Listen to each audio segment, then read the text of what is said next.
Welcome back, Don. Thank you for having me. It's been a bit. It has been a bit. Today, It's episode 219. that was the episode? Yes, because it was February of 2019. And it turned out to be that. Wow. I had no idea. Yeah. The mystery and the numbers of working class audio. Yes. So we're going to get into a deep dive of the Gary Young record that you put out. And for those that don't know, Gary Young was the drummer in Pavement. Talk about how Stockton and Modesto play a part in this equation. Well, the reason I got into this completely, into this particular project, is because of my partner and friend, Eric Westfall, who was also a member of Gary Young's hospital. And he did a lot of the recording with Gary for the first album. The way this album came about was initially Eric was involved in curating and helping with the publishing for Gary's documentary, Louder Than You Think. Eric had a lot of CDs that he had burned of DATs and mixes they had done for songs that were not on the hospital album that he eventually wanted to make as alternate material for the movie.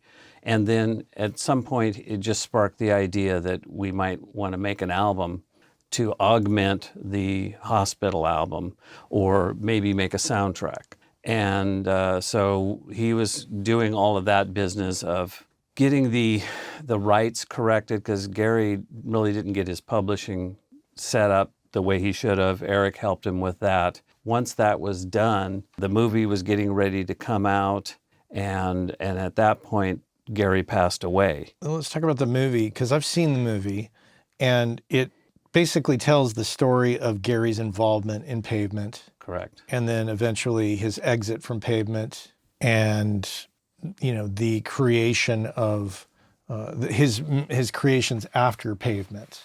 Correct. And he lived in what city? He lives outside of Stockton. Lived outside of Stockton, okay. Or this last incarnation of Louder Than You Think, which is the name of his studio, was located in a house in Stockton, and then he had kind of like this little ranch farm kind of place outside of Stockton. He did a lot of the Pavement early recordings, right? Yes. They came to him, the two guitarists came to him to record. They didn't have a drummer, and he kind of became the drummer during these recordings. And then the next thing you know, well, it wasn't exactly the next thing, but he became the Pavement drummer. They recorded their classic Slanted and Enchanted album with Gary, and that kind of like set off the Pavement mania that went from there on. And was he a little bit older than the rest of the band? He was like 18 to 20 years older than most of these guys. Wow. And yeah, he was. And so, but it seemed like he fit in, you know. And as the movie explains, his influences, they found interesting. You know, he was listening to a lot of prog rock, but he was also a very big punk advocate. And so between those two kind of opposites, it somehow fit with what Pavement was doing. The decision to put this record out again, because it was out of print Correct. At the time you made this decision, and had Gary passed away by the time you made the decision? No, he hadn't, but we were talking about it. But this was during the last few months of his life, and he was very sick at that point. And so Eric and I pretty much made this decision. The final decision about it happening came after his death. Also, we were going to be involved in the soundtrack album, and then the soundtrack album didn't happen. And now there is a soundtrack album coming out in the earlier part of 2026 from the folks that made the film. What is involved in getting this together? Because it was a little bit of a challenge from everything, we talked about just Correct. In passing. It was a challenge, and the way it came about is, like I said, Eric had a lot of CDs that he had burned from mixes and from DATs and cassettes and this and that, but he didn't have everything. But there were reels and reels of tape. Gary's studio At that particular time when he recorded, Hospital was a 1-inch 16 track. So we had a lot of 16 track tapes. I just want to make sure that I understand and the audience understands that of what Eric's involvement is, because Eric's got multiple involvements here because he was your label partner.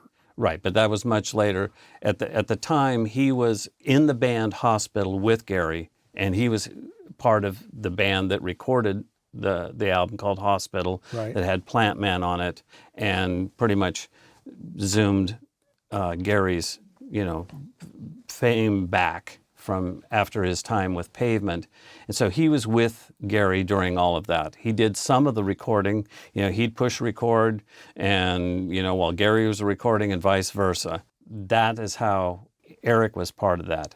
Later on, Eric and I decided to form this record company, and we were doing other artists, and then we came upon the idea around the time of the Louder Than You Think album that it would be a good idea to either do a soundtrack or a reissue. That's where Eric comes in. And then he acted as the producer for the reissue. Since he was very familiar with all the material, we ended up with 19 reels of tape from that era of this 1-inch tape. 1-inch 16.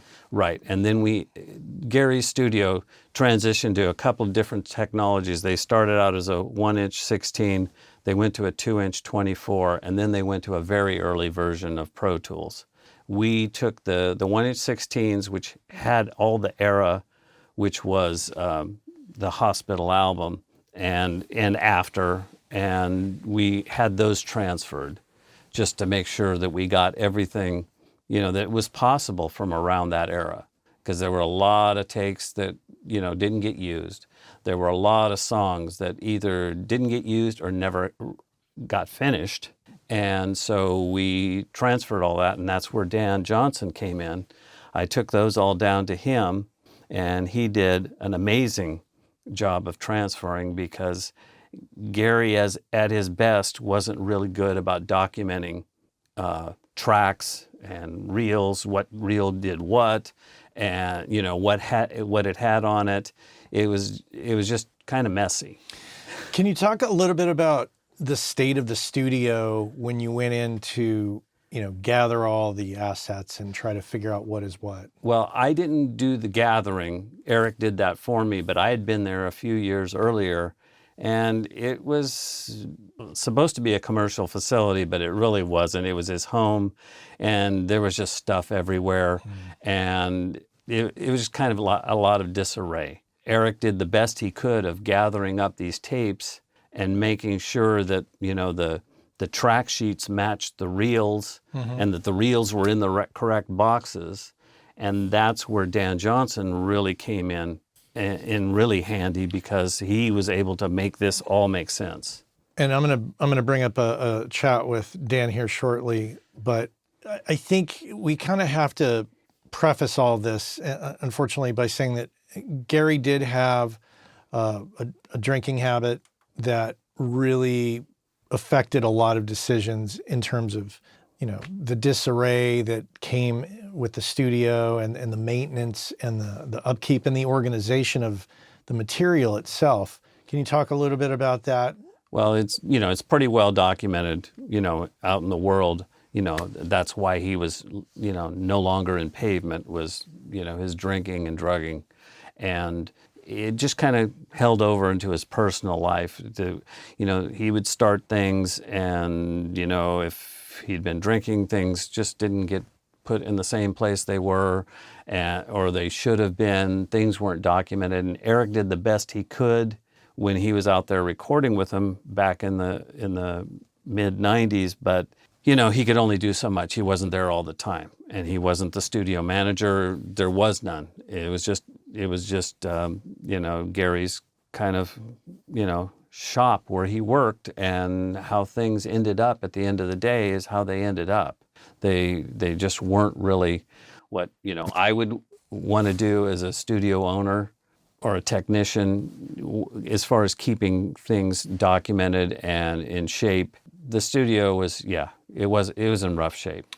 And you tell me a story about Eric going over there and having to basically cut a reel of tape. After we did the first 19 reels of 1-inch tape, we discovered the 2-inch tape, or Eric had told me about it, and I said, well, we should probably get that to see if there's anything else that's really exciting on these tapes that would make this album even better. And he went out there, and this is after he had passed away, and the air conditioning wasn't run all the time out there, so it's Stockton, it's Central California, it gets really warm out there. And all this equipment, all this tape is out there, and there was a reel left on the 2-inch machine. And I'm not sure, and maybe Dan can be more certain about this, if the rubber roller on the tape machine melted or the tape melted. They both glommed themselves together. And at one point, we wanted that reel because we had no idea what was on it. Eric just, did an edit and kind of peeled it away. We sent the two reel halves to Dan, and he reassembled them and got whatever roller gunk was on the tape off. And it ended up that most of the 2-inch tapes really weren't usable as far as what material was on them. And then like this one, which was damaged, I can't remember exactly what was on that particular reel, but we didn't use it. We ended up using pretty much everything from the 19 1-inch reels. And then we transferred a lot of cassettes and DAT cassettes, because there were live recordings. And on this album, there's 3 recordings that are live. And one was off of an audio cassette. I believe it was a board recording. And then there were a couple that were off DAT. I know Eric in the 90s was carrying around a portable DAT. He had several of them because they would work, then they would stop working. And then he just had a bag full of them. He'd find one that worked, I guess. And that's what they recorded with. So we used all of those elements, those assets, and those were all sent to Dan to transfer. So let's pause for a moment and cut away to my conversation with Dan about this process and see what he has to say. Okay, Dan, so let's talk about your involvement in the Gary Young project. From what I understand, Don had sent you a load of 1-inch 16-track tapes, some cassettes, some DATs. There were some hard drives that were declared dead at some point, I think. Talk about it from your memory, because I know it's been a little while. Well, I remember Don brought down the first batch of tapes, which was, I think it was 19 1-inch 16-track tapes. And that was mainly the hospital sessions. There was also another trip where he brought 6 reels of 2-inch 24-track, and those were really interesting. But the majority of the material was on the 1-inch 16-track. And with the Gary tapes, it's always an adventure. That's just, you never know what you're going to find on the tapes. Most of the time, the song titles on the tape that were written on the boxes, if there were any titles, were wrong. Sometimes there were other artists on the tape, plus Gary. So like there was just a bunch of different stuff happening at all times. So it was an adventure to go through those and just kind of figure out everything. Sometimes there were track sheets, sometimes there weren't. There's very little documentation. So it was a lot of detective work. What kind of challenges did you face with the 1-inch 16-track tapes? Because that came off of a Tascam machine. Right. DBX, did you know if there was DBX on there or not? Noise reduction? Nothing was written DBX. So like I said, there's very little documentation. Actually, one reel had DBX written on it, but it also had somebody else's name written on the reel. So I knew right away, like I couldn't trust that there was, that reel had DBX. So what I did is I had to go through all the reels and put in DBX and see what happens. When it's non-DBX encoded and you put DBX on it, all the high end goes away. So if you have cymbals, if you have hi-hats, if you have anything like that, they just disappear. So that's one way how you can find out that there's no DBX on it. So, and if it is DBX encoded and you put DBX in, everything just comes to life and it's all right there. But once you start missing instruments and stuff, then once things start going away, then you have problems and it's not DBX. Did you have to bake the tapes? Oh yeah, yeah. The tapes were in interesting condition. Looks like they hadn't been stored in a climate controlled area, and it was 456, and 456 always has shedding issues, so that was a definite bake. So as soon as I saw them, I just put them right in the oven. And the 2-inch tapes, Don talked about the pinch rollers on the tape machine fusing with the tape that was left on there. Yeah, so I guess after Gary passed, there was still a tape up on the machine. The pinch roller had melted with the tape still on the machine, and so it created like this goo substance all over the tape. So Don brought in these 2 reels. So he brought in both reels, the take-up reel and the supply reel. And in the middle of the reel was all this leftover pinch roller. It was just goo, just slathered all over it. And I tried cleaning it off, and there was no way I could clean it off. It was on there. So I ended up having to splice out about a little bit less than a second of material just to get rid of that one thing, because no matter what I did, I could not get it off the tape without damaging it. Have you ever seen that before? That was absolutely a new one. I'd never seen a tape that had pinch roller goo on it. So, yeah, kind of a unique set of circumstances, because I think the studio in its location was warm and it had been sitting for a bit. Yeah, and pinch rollers, they turn to goo after a while. That's just kind of their thing. So, especially the old Studer ones, you know, I mean, this was a Tascam, but the old Studer pinch rollers are notorious for just emulsifying into a goo, into like a greenish goo. So, what about the DATs and the cassettes? The DATs and cassettes, those had live shows on them. So it was a lot of live recordings. A lot of them were very rough. You know, the cassette sounded like it was a boombox just sitting on a table in a club. So I'm not sure if there was anything that he was able to use from those transfers, just because it was, you know, it was distorted and the levels were really messed up. So, you know. And DAT tapes, those were salvageable, or? Yeah, the DAT tapes sound like board recordings, so they're a little better. It all depends on if it was a good show or not. And, you know, like I said, it's with sound recordings, I know from doing the KISS soundboard tapes, they're not mixing for the recording. They're mixing for the audience, for the live sound. So, you know, the guitar could be right in your face, and then the vocals are way in the distance, and that's just kind of how it is. So you get what you get with the soundboard recordings. How do you deal with a situation where you have no documentation and you have no idea, like, if what you're hearing is even part of Gary Young's project as opposed to somebody else's project he had been working on? That's the thing. Like, you just have to do a lot of detective work. You have to listen to a lot of Gary's material and kind of get a feel for it and a feel for his voice and playing style. And that way, you know, I mean, one of the artists, all they did was sing in Spanish. So that was pretty easy. You know, it's just like, okay, it was definitely not Gary, but he could have been playing on it, but at the same time, you know, but it wasn't his material. So a lot of it is just experience and just listening to it and just taking the time to really go through it and just kind of weigh out the options. And in this case, Don drove the tapes down. It's a lot of tapes, and that the shipping costs are expensive. So, wow.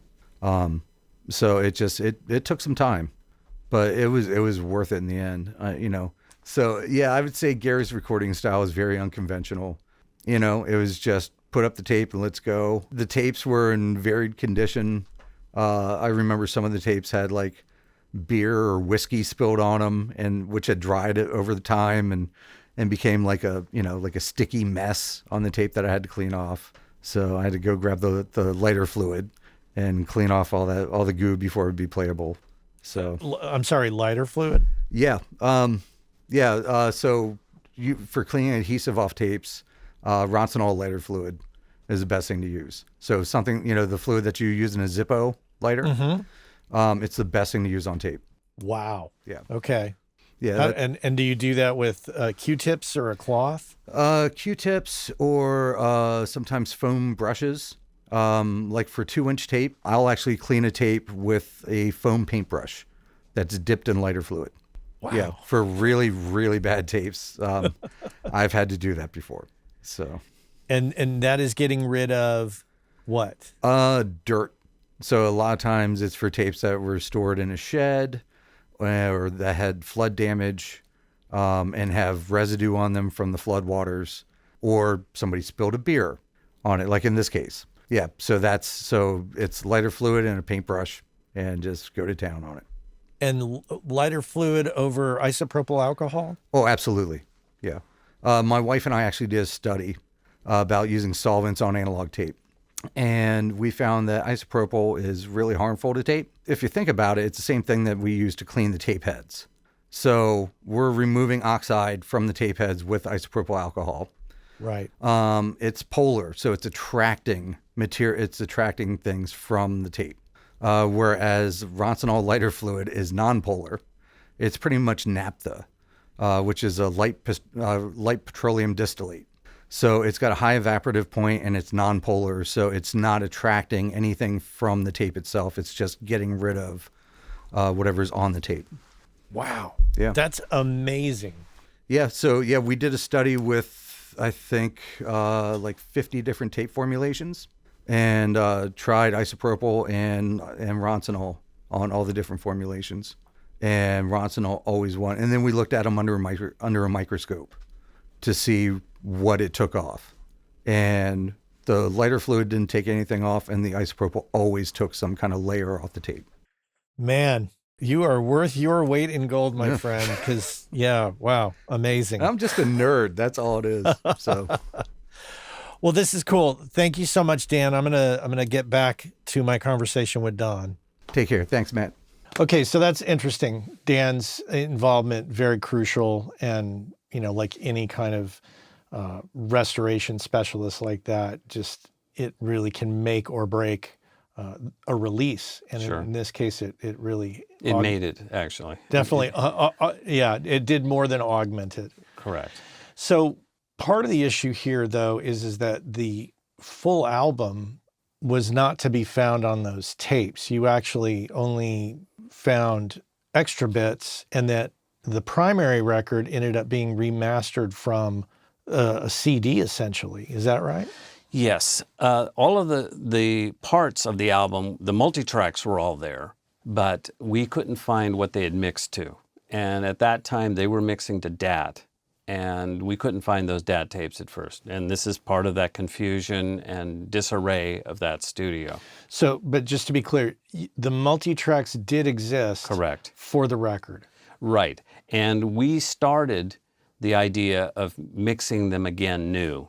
And we got into it for a little bit, and Eric and I, I just didn't feel as comfortable as I needed to be about the results, because mainly I think the fans of Gary would be referencing those mixes from way back when. And did he do those mixes, or did Eric do those initial mixes? I think it was a combination of the two. Okay. Is my understanding of it, so we tried to mix them, and they just didn't have the same flavor. And maybe I was trying too hard to make them current, because we thought, well, why just try to remake them when the original's there? And the new mixes didn't sound the way Eric thought they should sound. And he said, why don't we just put that portion of the album out as is? And like you had mentioned, the DAT tapes weren't to be found. So the decision was to just go ahead and take the mastered version from the CD that was out, the production CD, and just go with that. And that's where Justin Perkins came in. And we'll cut away to Justin in a bit, but so essentially the original record was what? I think it's like 17 songs, because a lot of them are very, very short. The original record. Right. And then the new record with all the extra bits turned into... I think there's 30 tracks grand total. Yeah. Something like that. So you take the original record, you harvest the mixes from there, and Justin masters that, but he also masters new mixes of the extra material. Correct.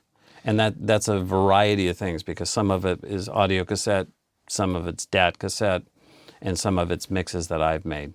Talk to me about the mixing process of those other tracks and how you made, or brought continuity between the two halves. What I did first is that I mixed every song that was on the tapes, just so Eric could hear them. And this is before we'd made that decision just to go to the stereo version that was already mixed and mastered.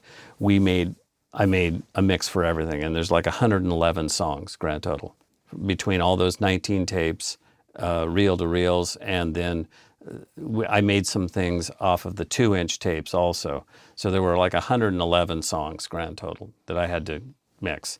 But it was kind of template mixing, and these were roughs. And just for Eric to get an idea of what they were, so he could hear all the parts and stuff like that. So, there wasn't a lot of fader writing or any of that stuff. It was just mainly get it out there so he could hear it. And then he went through and listened to everything and made notes. And I've got a book full of notes for all 111 songs of what they are, what they were misnamed as, what this song really is, even though the track sheet said it was something else. This is really what it is and what it could be. Eric actually had, ideas of finishing some of the songs, but we didn't end up doing that. And but he got these mixes, and he went through, and he curated it and found the songs that he wanted to use. Both, and then also then from the mixes that were on the DAT cassettes or the audio cassettes, and there were like another 149 songs on those, because a lot of those were live performances and just rambling kind of things where they'd turn a cassette on or a DAT on and just play and work out ideas. So he listened to all of that, and that's how we got to the point of getting the finished songs. And some of those rough, no fader move mixes are almost identical to what ended up on the album. Eric just found that they captured more of the spirit of what they were doing back then, which they weren't. There was no, they had a console. I think it was an old Soundcraft 200 series or 400 series console, and they didn't do too much in the way of mixing. Stuff was just the way it was. It strikes me when I put the CD in that you sent me in my car and listened, the drum sound in particular is just so present and natural and just kind of no frills, but Right. I love it. Yeah, it really surprised me when I heard the tracks come back from Dan that, they didn't know what they didn't know, but they still got something really pretty great. And it was just, no crazy miking techniques. They just put a mic up on the toms, and they put a mic in the kick, and it was just very basic, and that got left. And that's what made my rough mix really kind of easy, and it was pretty much template based. After I got the first one, I just would import this template into it, because a lot of the sounds were exactly the same. Because they just leave these drums up. Gary wasn't really interested in doing too many crazy things for his drums, and so they just stayed. And so that was very fortunate for me, and it was very consistent, and the sound that they got was really good. And like you said, very natural. Very natural. In terms of the songs, the extra bits, was any of that Pavement material, or was that Gary solo material? This was all solo material. Okay. And do you think that this was done, or know when it was done? Was it done after he was out of Pavement? Oh yeah, all of this, because like the live recordings are when Hospital performed live. They did a little bit of touring. They got to be in a couple of Lollapalooza, sorry, events in Sacramento and in the Bay Area. Alternate stages, obviously. But they got to play there. They played at the Fillmore in San Francisco, and they played some places in the New York, Boston area. So there were a lot of live cuts that this was all taken from, that these were taken from, or live shows that these cuts were taken from. It's all Gary. You know, none of it, he didn't redo any Pavement tunes when he played live as Hospital.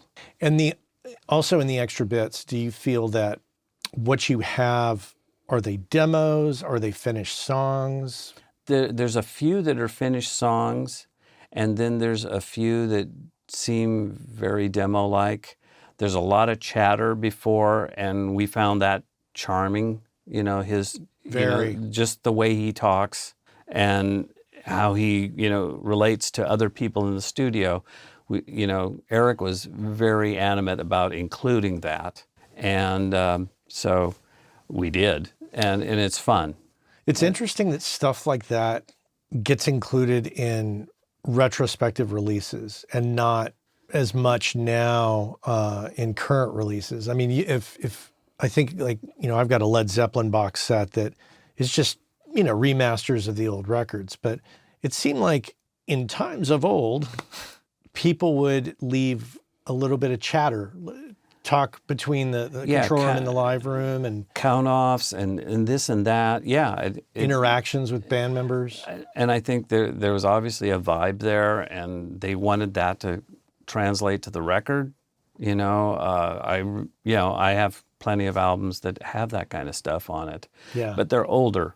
They're all older, yeah. Right, and I think there's this new professionalism that everybody wants to make it a finished, classic something that is perfect, and so they don't want to do that. Yeah.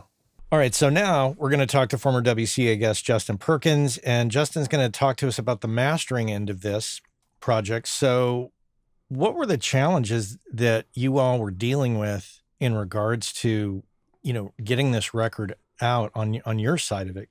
Well, I'm looking at the track list now. I mean, the main album came to me, all they had left was the CD master, which sometimes can be not ideal, because if the CD master has a lot of digital limiting and was mastered, anywhere from the early 90s onward, it's usually going to be somewhat or totally crushed with a limiter. And I've had to do some remastering projects like that for other stuff. I think a lot of people think there's just perfect reel of tape or perfect DAT tape that's just sitting there waiting to be remastered, but sometimes the sources don't exist. And sometimes changes were made in mastering that even if you have a nice source, there might be one song that was different. Anyway, for this one, I had to work from the CD master, which Don warned me, but luckily, whoever mastered the original CD, I don't know what they used, but there was basically no sign of any digital limiting. So if you check out the original CD or the version that's still on streaming, as far as I know, the version I did is only on Bandcamp, and they made new CDs. So if you're looking for this on Spotify or Apple Music, it's not there yet. But that version is interestingly quiet and not limited. So that was actually a pretty good source to work from. I mean, obviously, if it was mixed to analog tape and we could do a high-res digital transfer, that would have been some icing on the cake, but I was happy to just have not limited or squash versions to work from. And it wasn't my goal in remastering to squash it now that I could, but we did bring it up a little bit in level with a touch of limiting. It's touchy when you remaster old records that were, if you think of stuff from the 60s, 70s, 80s, there was no digital limiting. So if you add a lot of that, it can sound wrong or harsh or just, not right. So I didn't want to do that to this record because people are used to hearing it how they're used to hearing it. But there was some things to clean up. So I did a touch of limiting, but also to bring up some of the quieter passages a little bit. And it's not just with this record, but level automation is the cleanest way to do it. I mean, when I'm mastering a classical or jazz thing or something like this record where it was not limited and very dynamic, you can get away with some just level automation and Wavelab before the limiter. So instead of trying to squash it with compression and limiting to get the quieter parts up, I found level automation is the cleanest way to do it. So there was a bit of that. I actually have the session behind me on the screen if I need to look at it. And there is quite a bit more level automation than your typical mastering project. So yeah, like I said, remastering from the CD can be hit or miss. There's pros and cons to remastering from the CD. If you master from the CD, it's the final version that got released. I have been given high-res archives to remaster for a client, and in listening to those and comparing it with the released version, which I always reference, it's apparent that even though these are nice high-res unmastered mixes, this is not the final mix that made it on the record. Maybe at the last minute they had it remixed, or there's a missing reel. With some records, they might hire a A-lister to mix the single, and that mix didn't make it into the archives correctly. It can be a lot of detective work. It's not always just taking this perfect source and remastering it like it's a new record. You got to make sure that what you have is what people are used to hearing. Mm-hmm. And so that was cool. Like I said, it was CD quality, so it is what it is, but we don't know. I don't know how it was mixed. The mixes could have been captured to a DAT machine. It could have been mastered to a DAT for all I know. That's kind of what it seems like. I mean, when I check out the original master, it's, I'm not a fan of loud CDs and loudness wars, but it's notably quiet, and it's almost like someone was just recording the mixes to a DAT machine loud enough to make as loud as they could without any peaks clipping. It's like that. And I don't want to say it was unmastered, but it was almost just like someone took those mixes and transferred them to a digital, and there was no limiting that I can tell. So I became aware of this record when Beavis and Butthead watched the Plant Man video. And I was born in '81, so I was probably like almost a teenager. And, when you see Beavis and Butthead watching a Plant Man video, that just stuck with me. And then when Don sent this to me, I'm like, oh, wow, this is the Plant Man thing. And then I kind of dug into it more and heard all the rest of the songs, and it's always a challenge putting the bonus tracks together to make them sit well with the album, because they can sound drastically different, whether they're home demos or just different studios or live. But I've done a lot of remastering work for deluxe versions where there is tons of bonus tracks and how to tie that in. The original CD naturally would have been 16-bit 44.1. Yep. Is this the kind of situation where you run it through your analog chain and recapture at 2496? It is, and when I pulled up the session, I don't always go analog, especially in remastering, because it depends what it sounds like and what it needs. I do plenty of vintage remasters that stay all digital. Depends on the source and depends on the goal. But this one, I did use some analog processing on the album. I may not have used analog processing on every song, because there's a couple that are really... I remember there's a couple that already had a lot of sort of tape hiss, and not that my analog chain is noisy, but there was a couple songs that didn't need any analog color or character whatsoever because they already had a lot of it. But some of the more musical ones like Plant Man and, Birds in Traffic, stuff like that with some more musicality going on, I would say a majority of the record I did process through the analog chain. Yeah, and I always play and capture at 96K, 24-bit. And so that's why there's high-res versions available. Some of the audio files freak out. They analyze the files in software and they can see that it was upsampled. And what they don't realize is it's not that it was mastered at 16-bit 44.1 and then just upsampled so they can put a badge on it. The first thing I do is upsample to 96 and do my processing in that high resolution environment, which isn't going to bring back insanely high frequencies that are missing, but it's of my opinion and a lot of other mastering engineers that if you do the processing in a high resolution environment, it sounds better overall. So some people think of sample rates as just getting higher frequencies than 44.1 can do, but I look at it as there's just more information per second. A CD is 44,100 samples per second. 96K is 96,000 samples per second.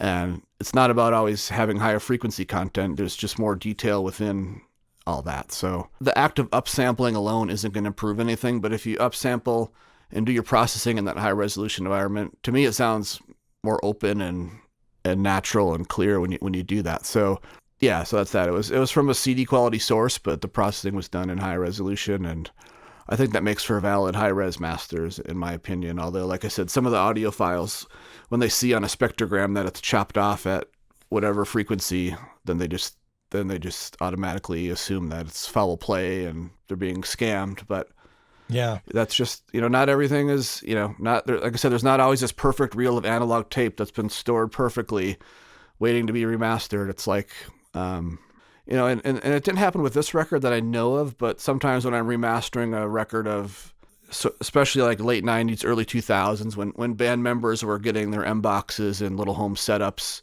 I'll remaster a record where the label sends me great sources for all the mixes, but there's like an interlude that's not in the archives. And I'm speculating that maybe a band member made this interlude at their home studio, brought it to the mastering session, never made it to the studio archives as a standalone piece. So I've had to steal bits and pieces from the CD master, even if I'm remastering from a nice high-res source or a DAT tape or something. It's just, like I said, it's so much detective work, more than I realized.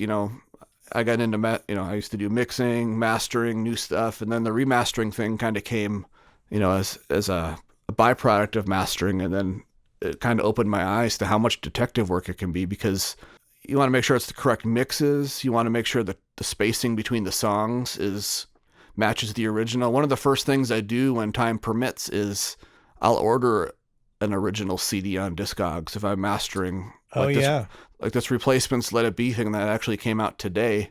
When I heard about the project, I ordered the earliest CD version I could find on Discogs, the first CD issue, because that's got to be the closest to what the band wanted. Because there's a reissue that's missing some little in-between song jingles and jangles and bits and pieces. So when you're remastering, you got to make sure you're getting the sequencing right in terms of song spacing, interludes, crossfades.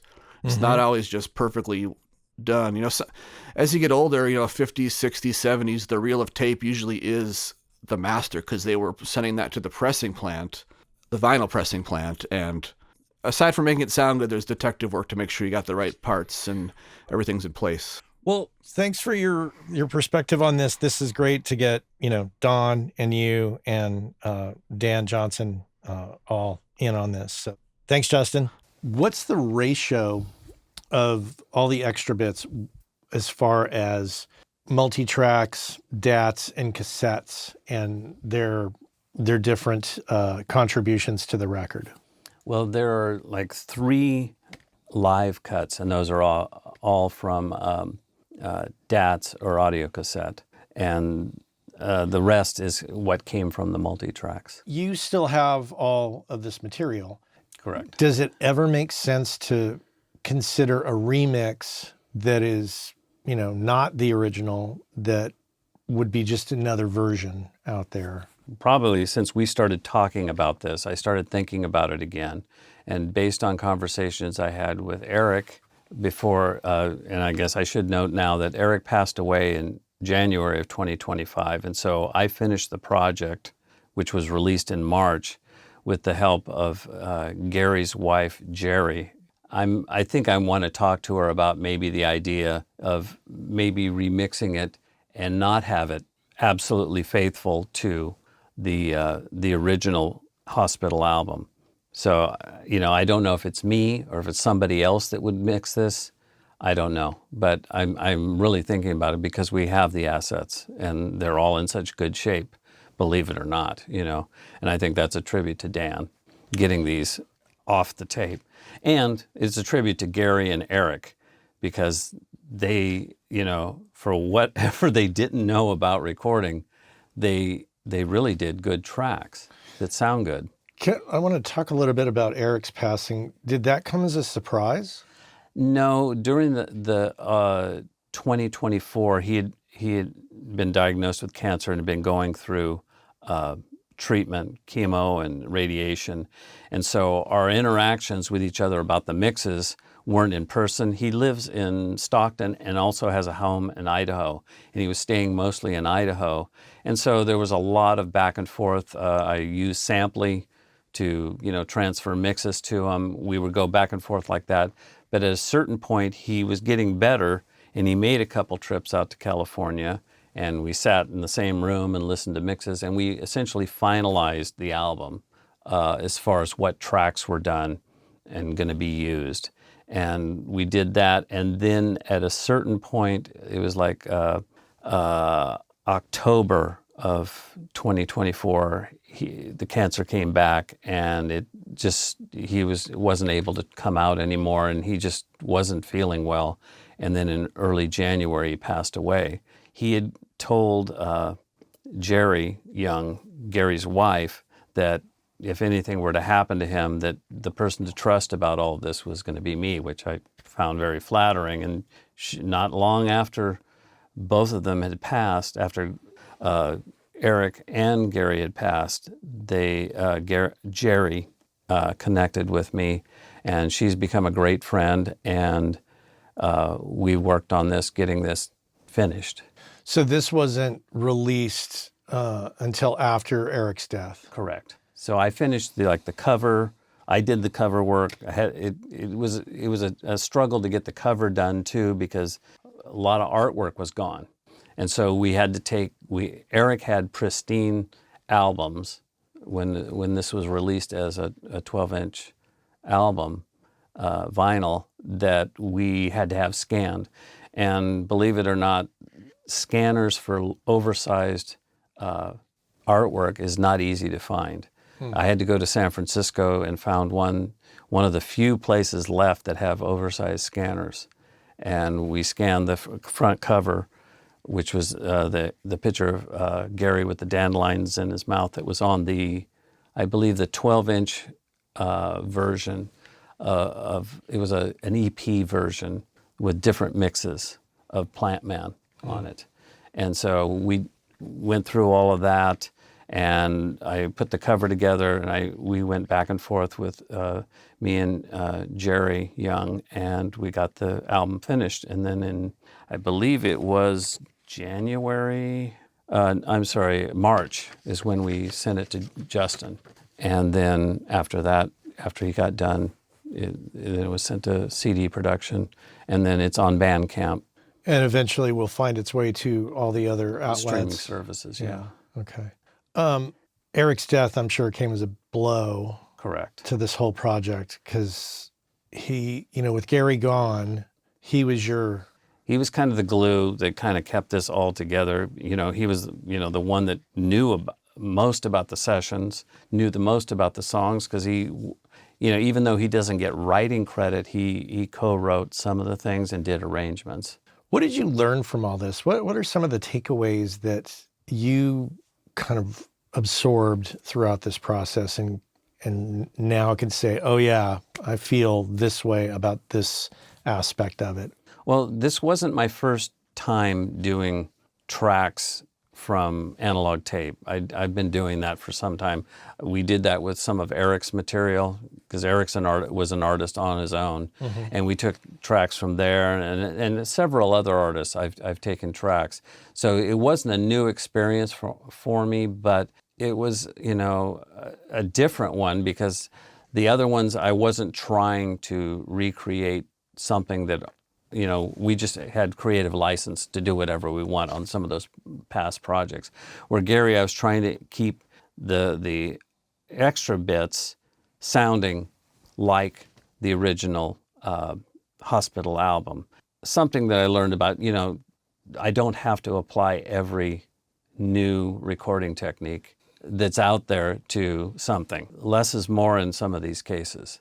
And so that, I think, was pretty much it. And I learned a lot of that from Eric, too. And, why are you doing that, Don? It doesn't need, this is not a Steely Dan album. Just take it away. And he had me take away a lot of stuff. And so, I learned about less is more. Keeping it somewhat raw and to the spirit of Gary. Right. You've gone to CD, and is there an intention to go to vinyl? Well, with this much material, it would require a two double album. Yeah, a double album. And so, Jerry and I would have to see some real results from the CD version before we could do that. Or, make a deviation of this. It might not have to be in its exact form. So, for the audience watching, put it up to the camera there. Gary Young. It's the Hospital for the Chemically Insane is the name of the album, which is what he wanted for the first album that he did. There's such character on here. And when you hear this, it's like this guy's personality comes through in so many ways. Correct. So it's super fascinating. Well, Don, thanks for doing a little deep dive on this with me. This is You're really quite cool. welcome, and it was a pleasure to be here. And I'm glad that you were able to get a hold of both my counterparts in this and have them help you, because Yeah. they really helped and made this project work. Yeah, definitely. Thanks to Justin Perkins and Dan Johnson for their contribution to this. So, all right, shall we go get lunch? Yes. All right. Okay. Thanks, Don.